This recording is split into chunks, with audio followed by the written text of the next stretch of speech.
Assalamu alaikum muhterem millettaşlarımız. Halkımız qaydağını yaşasa da tuğan tilimizni, gırıf adetlerimizni saklap kalı için şaktı işler başkara.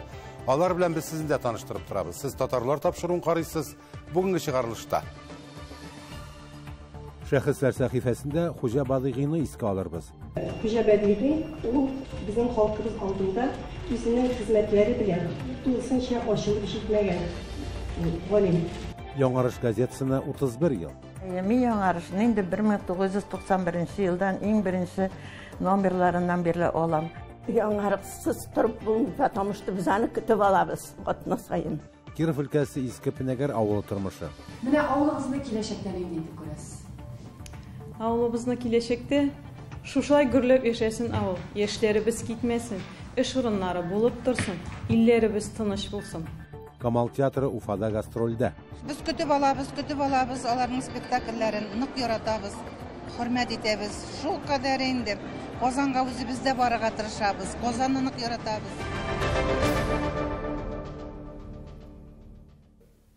Til galimi, folklorçu, derslikler avtırı, siyasi represiya qurbanı Hoca Abdülbadih ulu Badıgı'nın tuğuna 135 yıl. Şulungaydan Abdullah Tuqay Edebi Muzeyinde ona bağışlanğan muzikal kişe uzdu. Onu tüzüşü hem tırmışqa aşırışçılarının birisi muzeyinin ilken hizmetkari Lena Tyabina. Şarağa Hoca Badıgı'nın Qozan, Yaşılüzen, Moskva hem Sankt-Peterburg tağımır etüşü nesil davamçılar jıyıldı. Onlar oluq babasının mağrifet için devam etüşler. Bugün şahıslar sahifesinde Hoca Abdülbadih ulu Badıgı'nı iske alırız.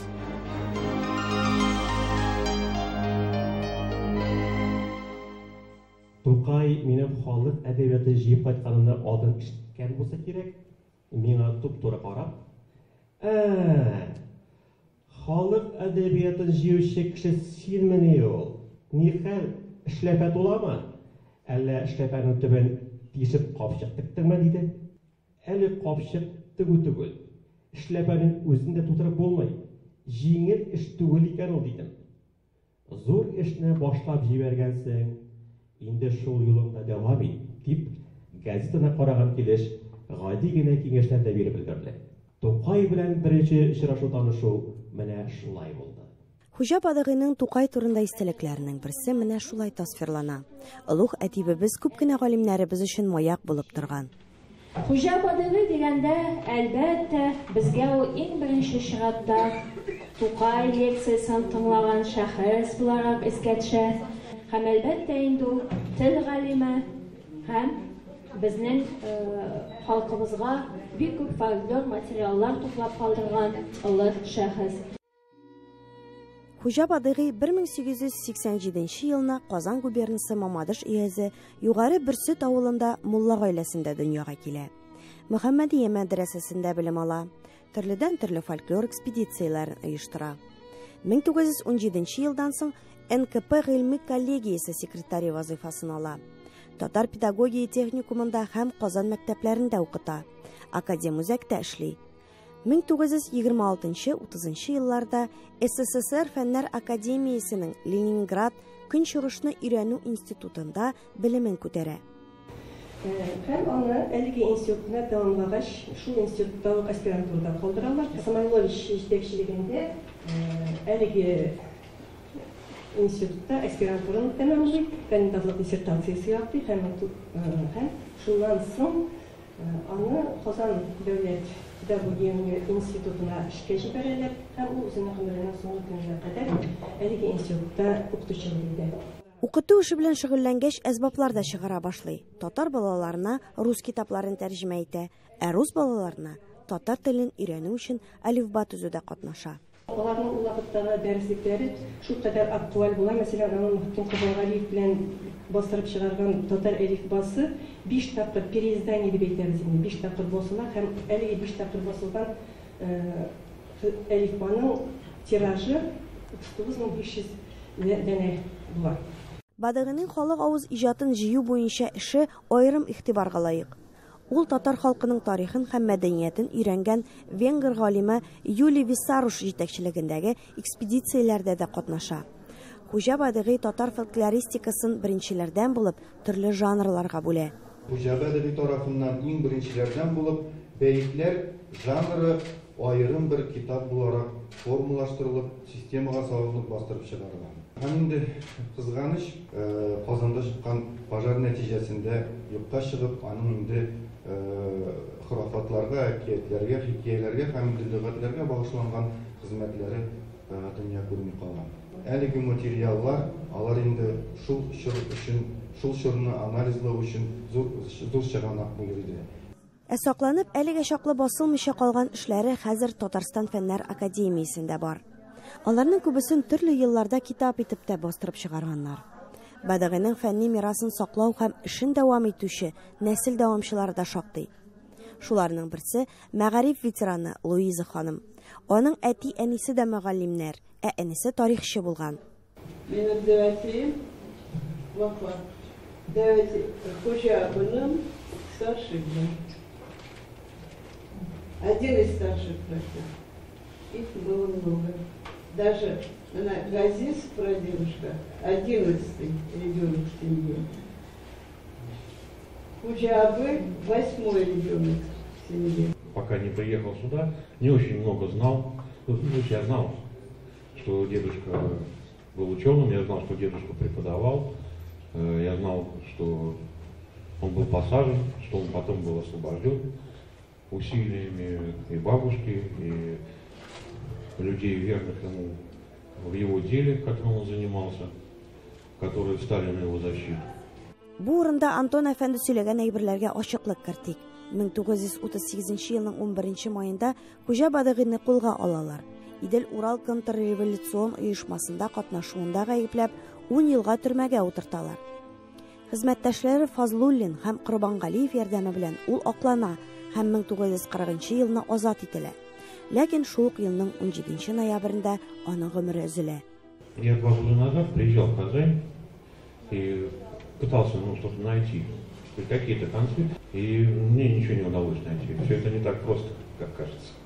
И вот 3 недели назад мне позвонил Андрюс, и Казань нашла меня. Так что теперь я ваш. Нәсел шәҗәрәсен төзү, туганнарны эзләү һәм Хуҗа Бадыгыйның исемен күтәрү эшендә аның абыйсының Вафа кызының оныгы Альбина ханымның да керткән өлеше зур. Гомумән, Хуҗа Бадыгый үлгәннән соң да үзенең нәселенең җыелуына бер сәбәпче булып тора. Ләкин әкрен-әкрен менә беренче җыелыш. Аллага шөкер, шул көндә Ходай җиткезде. Туганлык җепләрен ныгытучыларга Аллаһы Тәгалә аеруча рәхим шәфкатьле булачак. Зөһрә Ватыйхова, Татарлар, Казан.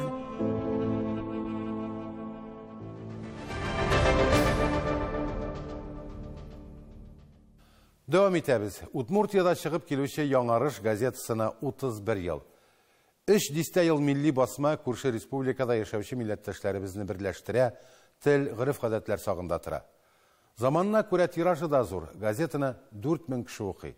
Ләкин укучылар саны ничек саклана? Милли басманы кемнәр яздырып, таратырга ярдәм итә. Тулырак алдагы сюжетта. 31 еллык тарихы булган Яңарыш газетасы атнага бер тапкыр 4000 тираж белән чыга. Милли басма почта аркылы гына түгел, ә махсус нокталар аша да таратыла. Мондый нокталарның саны 50-гә якын. Шуның 30-ы Ижауда. Машина йөртүченең төп вазифасы язылучыларга газетаны вакытында алып барып тапшыру. Кайбер чагында соңрак калына, жоллар төрлечә була, яңгыр жава, кар жава, пробкалар булган чагында әбиләребез инде миңа шалтыратып, уже син кайда, сине көтәбез бит дип көтүп торалар инде. Ассаламу алейкум, сәмсез. Язылу нокталарын актив милләттәшләребез үзләре булдыралар. Мәсәлән, Гөлсәрия Фазлыева Иман нуры мәчетендә һәм шәһәрнең 53-нче мәктәбендә 30-дан артык кешене яздыра. Мин Яңарышны инде 1991 елдан иң беренче номерларыннан бирле алам. Завод металлизида эшләдем, менә 30 ел эшләп чыктым инде анда. Хәзер менә 50 гәзит яздырда проблема, анда без 500, 600, 700 эшәр гәзит яздырадыр. Бер генә битле булса да, бик яратып укыйлар. Шуннан бирле Яңарыш та Яңарыш. Яңарышсыз торып булмый, потому что без аны көтеп алабыз атна сайын. Яңарышны яздырып таратуда урам комитеты рәисләренең дә өлеше зур. Ольга Янгирова рус милләтеннән булса да, атна сайын милли басманы үз урамында яшәүчеләргә өләшә. Татарларны яратам мин, дус халык булуы сокландыра. Ирем дә татар ди ул. Газетаның эчтәлеге белән хәтта үзе дә таныша икән. Они мне переводят.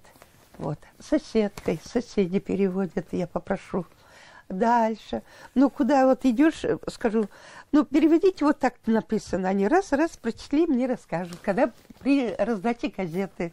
Милли басманы таратучыларның күбесе өлкән яшьтә. Һәр атна өйдән өйгә йөрергә туры килсә дә, авырлыклардан курыкмыйлар. Гөлфәния Гатиятуллина исемлегендә 19 кеше. Барысы да төрле урамнарда яшиләр. Мен аны хәрәкәттә бәрәкәт. Атна сайын мен урман кырыйларыннан кургын таратып, бик рәхәтләнеп, хозурланып кайтам. 1-2 ел элек аякларым сызласа да, ташлыйм дигән вакытларда да ташламадым. Башкача мөмкин дә түгел. Аның язылучылары арасында Яңарышны беренче көннән үк укучылар бар. Яңарыш газетасын шуның өчен яратабыз. Анда һәр бер кешенең тормышына кагылган, язмышына кагылган. Авыллардан булмасын, шәһәрләрдән булмасын, күрше күкертләр булмасын. Нәрсә генә кирәк, нинди тема, дин әхлак темасымы, тазалык, сәламәтлек турында кайгыртырга кирәкме?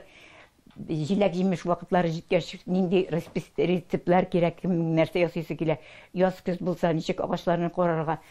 Аннан соң олы кешеләр без көтеп торабыз инде. Котлаулар бит инде һәр бер ел номерда олы кешеләрнең күңеле бик зур, күтәрелә, балалары, кияүләре. Дөрес, Татарстаннан читтәге регионнарда милли басма тиражын саклау катлаулы, зур тырышлык сорый торган эш. Әлфирә Дәүләтова милләттәшләрен үз үрнәгендә яздыра. Елдан ел яздыру авыр. Беренчесидән олы яшьтәге әбиләр кайсылары укый торган газетны, алар вафат булалар.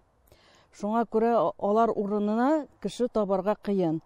Яшьләр татарча укый белмәйләр. Олыраклар, уртанчылары яшьтәге кешеләр алар интернет белән хәзер. Без интернеттан укыйбыз, телефоннан укыйлар. Миңа интернет кирәкмәй, миңа живой газет кирәк. Без шуның белән үскән, шуның белән яшәйбез. Ә менә Луиза Гыйльфанова өлкәннәргә газетаны өйләренә алып килеп кенә калмый. Кайсыларына хәтта үземә укырга туры килә ди. Хочется порадовать. Менә дөньяда нәрсә творится, бөтен әйберне беләләр, все равно бу газетада барсы да чыккан, алар барсы да сөйлиләр берсе белән бөтен яңалыкларны, бөтен аларга всякие хикияләр нравится, көтеп утыралар кайчан следующий номер була дип. Язылучыларым да күп ди Луиза ханым. Шуңа сөенә. Аларның һәрберсе милли басманы үз йортларында зур кунак кебек көтеп ала. Яңарыш инде дус дип әйтергә дә була инде. Менә уйлыйсың, что син шундый возрастта, шул үзеңнең возраст кешесе белән сөйләшкән сымак гәзит укыганда. Бер үзең менә укыйсың, кайчаганда теге сөйләп укыганда укыйсың, иштән генә түгел. Менә гел тыела, что син кем беләндер утырасың, сөйләшәсең. Шунысы рәхәт. Яңарышның шундый дуслары, ярдәмчеләре шәһәрнең һәр районында бар. Тарату нокталары шулай ук Сарапул шәһәрендә, Кече Пурга һәм Удмуртиягә терәлеп торган Әгерҗе районында да оештырылган. Ижаудан Нәзир Нигъманов, Эльвира Вахитова, Татарлар. Хөрмәтле тамашачылар, сез татарлар тапшыруын карыйсыз. Программабызның икенче өлешендә. Киров өлкәсе Иске Пенәгәр авылы тормышы. Менә авылыбызны киләчәктән әйтеп күрәсез. Авылыбызны киләчәктә шушай гөрләп яшәсен авыл. Яшьләребез китмәсен, эш урыннары булып торсын, илләребез тыныч булсын. Камал театры Уфада гастрольдә. Без көтеп алабыз, аларның спектакльләрен нык яратабыз, хөрмәт итәбез. Шул кадәр инде. Казанга үзебез дә барырга тырышабыз. Казанны нык яратабыз. Дөнья буйлап сибелгән милләттәшләребезнең яшәешен яктырту өчен без алар артыннан ил гизәбез. Хәзер юлыбыз Киров өлкәсе Ныкрат Аланы районы Иске Пенәгәр авылына. Аның бай тарихы, гаҗәеп үзенчәлекле халкы турында озак сөйләргә була. Ләйсәнә Садретдинова дәвам итәр. Танышуыбызны хуҗалык башлыгы белән әңгәмәдән башлыйк әле. Яшь булуына карамастан батырчылык итеп, җитәкчелек эшен үз өстенә алган шушы авыл кызы Минсәрия Фәләхиева алдыбызда. Төгәл җитди булуы йөзенә чыккан. идара итәр өчен башкача мөмкин дә түгелдер. Бүгінгі күнде біздің ауылыбызға жерлігімізге 2 ауыл қорый. Бірсі менә шушы өзіміздің Иске Пенегер ауылы, бұл инде біздің административ центр деп санала. Біздің онда 1140 кіші яши. Икенчесе біздің поселок Нурминка деп атала. Онда біздің яшәүчеләр саны азрак. Тырышабыз программаларда катнашып, ауылға нәрсә булса да эшләргә. Чөнки булай гына акча көтеп утыру хәзер инде килешмей.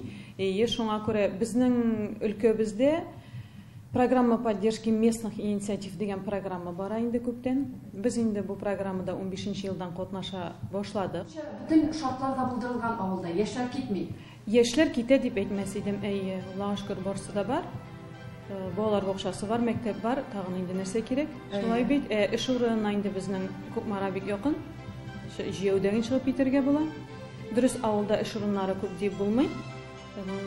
Үз эшләре белән шөгыльләнүчеләр бар, барыбер да инде мол-туарны осрыйлар, җир эшкәртәләр, бакча тоталар, козлар, кышкыр, от тотучылар күп бездә. Менә шулай яшәп ятабыз. Менә авылыгызны киләчәктә нинди итеп күрәсез? Авылыбызны киләчәктә шушылай гөрләп яшәсен авыл, яшьләребез китмәсен, эш урыннары булып торсын, илләребез тыныч булсын. Әйе, тыныч илдә генә сөенә балалар үстерергә, белем бирергә була. Юлыбыз Иске Пенегер авылының киләчәге янына. Балалар бакчасына бүгенге көндә 30 бала йөри, 2 группа шутланабыз инде, соналабыз. Балаларга инде үзебезнең милләтебезнең гөреф-гадәтләрен бирергә тырышабыз. Үткәрәбез балалар белән Нәүрүз бәйрәмнәре, шулай ук менә авылда үтә торган Сабантуй бәйрәмнәрендә катнашалар балалар. Безгә бу китапларны өчен авылда яшәүче Рәүф абыйгыз алып кайта. Һәр алып кайткан китапларны Татар конгрессыннан ул безгә тапшырып бара. Әйтерсез балалар, Татар конгрессына һәм Рәүф абыйгызга рәхмәт әйтегәле. Балалар бакчасыннан әкрен генә мәктәпкә күчигәле. Билгеле, безне иң кызыксындырганы татар теле һәм әдәбият дәресләре. Мәктәптә безнең татар теле дәресләре төп өлештән бирелә. Бик аз инде, бик аз. 5нче сыйныф укучыларына 1 сәгать татар теле, 1 сәгать әдәбият киротнага, инде 6нчы, 7нче, 8нче, 9нчы сыйныф укучыларына бу инде безнең ярты сәгать кенә әдәбият һәм ярты сәгать татар теле, шуның белән безнең 17 сәгать кенә чыга ел буена. Инде 11дә бөтенләй ярты сәгать татар теле генә укытабыз. Менә шушындый авырлыклар, әмма дә ләкин без тукталып калмыйбыз. Безнең мәктәбебез, администрация моңа һәр вакытта татар телен югалтмау өстендә эшлибез. Безнең класстан тыш уку вакытлары бар, монда татар теле һәм әдәбият өйрәнәбез. Аннан соң мәктәбебездә түгәрәкләр эшләп килә. Безнең балалар авылда, менә инде мин бу авылда яшим, татарча софт татар телендә сөйләшәләр. Бу инде безнең өлкәннәрнең авылда күп булу сәбәпледер ди. Аннан соң гаиләләр иде барыбыр тагын татарча уралашалар, әти-әниләр, әби-бабайлар. Аннан безнең якташ Күкмара районы, Күкмара шәһәре инде ул хәзер чиктәш безнең белән. Аның да йогынтысы зурдыр дип уйлыйм. Бу без төшеп калмыйбыз, тырышабыз, олимпиадаларга йөрибез. Менә елда олимпиадага барабыз, төбәк-ара, халык-ара олимпиадаларга булып, принцлы урыннар алып кайтабыз. Конкурсларга катнашабыз, Татарстанныкына да. Менә әле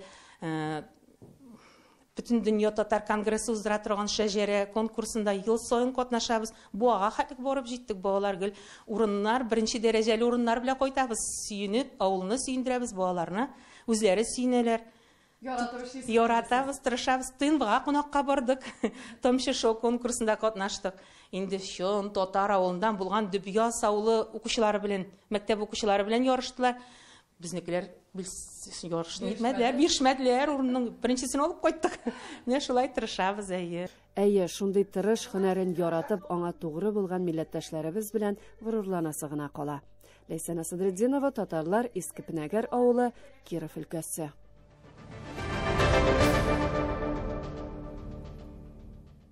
Уфада Галиәскәр Камал исемендәге Татар дәүләт академия театрының зур гастрольләре узды. 10 көн дәвамында Нур татар театры һәм Мәҗит Гафури исемендәге Башкорт драма театры сәхнәләрендә казанлылар үзләренең спектакльләрен тәкъдим итте. Гастрольләр вакытында Уфаның Родина кинотеатрында Фәрит Бикчәнтаев «Азатлык эзләп» дигән кинотасмасы да күрсәтелде. Камал театры артистларын 2 ел буена сагынып көтеп алган Башкортстан тамашачылары белән хәбәрчебез Миләүшә Латыйпова аралашты. Бездә бүген сәнгать бәйрәме, бездә бүген театр бәйрәме. Башкортстан тамашачылары Камал театрын 2 елдан артык зарыгып көтә. Әлеге гастрольләр узган көздә үк булырга тиеш иде, ләкин пандемия булу сәбәпле Уфага килү вакыты күчерелә. Шуңа карамастан алдан сатылып беткән билетларны халык кайтарырга ашыкмый. Ноябрь айында теге елны килмәсәк тәген февраль айында килмәдек, махсус ясадык шулай иттереп, аларның билетлары һәм теләкләре шул айда, шул вакытта, шул көнгә туры китереп эшләдек. Без көтеп алабыз, аларның спектакльләрен нык яратабыз, хөрмәт итәбез. Шул кадәр инде. Казанга үзебез дә барырга тырышабыз, Казанны нык яратабыз. Камал театрын бик нык яратам. Казанга барсам да аларга барырга тырышам. Уфага килгәч, әлбәттә карарга кирәк дип уйладым да, шуңа бүген килдем. Мин ышанмадым, булмас дидем. Сәннән анда кыз түгел, шуннан инде валлаһи мин ышанмадым.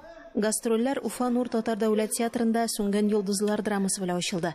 Әлеге спектакльдә уйнаучы Ләйсән Гатауллинаның профессиональ артист буларак Нур сәхнәсенә беренче басуы. Артист буларак мин монда беренче тапкыр килдем гастрольләргә, 10 көнгә. Шуңа күрә сезнең шәһәрегез белән әйбәтләп танышып китәргә исәп. Сәрвәр тутташ. Әгәр дә мин сезне телем яки кулым белән рәнҗетсәм, менә шушы якты кояшны күрү харам булсын. Кая гына барсак та, нинди генә илгә барсак та, барыбер безнең тугандаш төбәк, тугандаш республика. Без бер-беребезне хөрмәт итеп, иҗатыбызны хөрмәт итеп, бер-беребезне аралашып, шулай дустанә мөнәсәбәттә яшәп киләбез. Гастроль репертуарына соңгы сезон премьералары кертелгән. Башкортстан тамашачысы өчен барлыгы 8 спектакль тәкъдим ителде. Камал театры ул 100 яшьтән дә өлкән театр, аның тәҗрибәсе бик зур. Алар инде безгә бигрәк тә менә актер осталыгы буенча һәм менә сәхнәдәге төрле сәхнә осталыклары буенча алар безгә һәрвакытта да шундый бер үрнәк булып торалар. Без аларны бик яратабыз, аларга киләчәктә уңышлар телибез. Һәр вакытта да Башкортстанда алар көтелгән кунаклар.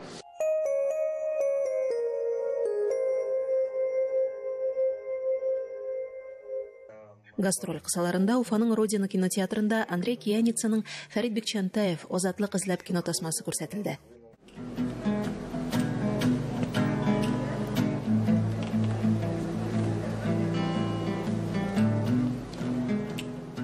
Камал театрының баш режиссеры Фәрит Бикчәнтаевның 60 яшьлек юбилеена туры китереп төшерелгән әлеге фильм быел Казан халыкара мөселман киносы фестивале программасына кертелгән. Минем өчен Фәрит минем замандашым булса да, ул минем өчен гел укытучым. Еракта торган укытучым булып торды. Аның спектакльләрен карап, аның студентлар белән эшләгәнен сизеп яшәдем, туеп яшәдем. Шуңа күрә укытучым дип әйтә алам. Это важно. История остается не просто на устах там у кого-то, да, а в памяти.